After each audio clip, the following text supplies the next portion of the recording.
Y'all, so I just got a quick revelation, and I want y'all to just hear me when I say this. So I got this study Bible. I love it so much. I'm gonna put the picture right here so y'all can see it. It's off Amazon. It's a decent price, but hey, if y'all can go to Chipotle and spend $50, y'all can spend $50 on a Bible that has wisdom and everything you need. Just saying. But I was reading Philippians chapter 2, and it was talking about how we're called not to grumble, which is basically complain. And in the notes, it says for chapter 14, it says, grumbling may invoke Israel's rebellious spirit in the wilderness. And you know, what I thought was, think about it like this. Life and death is in the power of the tongue. After you keep complaining, for example, say like you're waiting on God to give you a husband. I'm never going to get a husband. There's men always doing this. Now, you're going to be like, you know what? I don't want to wait on God no more. I want to do this.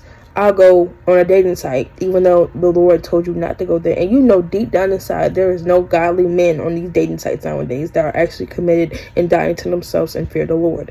Now you're compromising. You don't realize that you're getting onto this point because you're thinking, well, you know, God will save me, or whatever thought you may be thinking.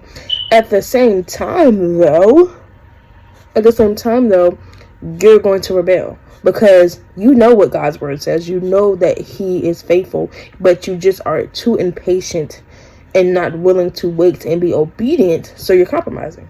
Because obedience is better than sacrifice. What are you sacrificing behind complaining? Because that's where it starts. Just like the enemy plants seeds, God plants seeds as well. But the enemy, when he plants seeds, it causes corruption and destruction. And basically, ultimately, you getting pulled away from God. So that you're in this place where you're thinking that, oh, God can't save me. Or condemnation or shame will come in. And that's crazy. That's just crazy. Like, this book is so good. But I just want to challenge you guys today. Instead of looking at the things that are negative going around, because it's so easy to just be like, oh, I'm having a bad day. And then you start to believe you're having a bad day. Life and death are in the power of the tongue. Be careful with what you say. Be careful with what you do. Be careful with you being in the wilderness season or your waiting season for whatever you're waiting for. Be content and be joyful and be delighted in everything that you do. Like right now, with my situation, with me going through my separation, my divorce, my husband, and my car being a certain way, I am still believing that God will move, but I'm so grateful that he brought me out of that situation and allowed me to move in the way that I did. And I'm just grateful that I was even obedient to listening to him and what he showed me. And I am more peaceful than ever. I have so much peace and so much joy. I may not be the richest woman in the world. I may not have everything I want, but I am rich in Jesus, so I'm grateful. But other than that, I pray that you guys just have the desire to want to seek God in every way, in every aspect of your life. And I pray that you guys get in your word.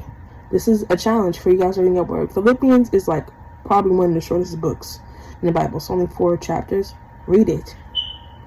Get in, lock in, study. Y'all be studying these makeup tutorials and these wigs and all sort of stuff. Just study, y'all. It's not that long. It shouldn't take you that long. It might take you between 40 to 50 minutes max. 50 minutes when you're really trying to deep down and you're studying every word and you're trying to get really a good understanding, which is amazing. So when people ask you about Jesus or ask you about the Bible, it's already in your heart, so it's going to come out. But other than that, y'all have a blessed one. Love you guys. Peace.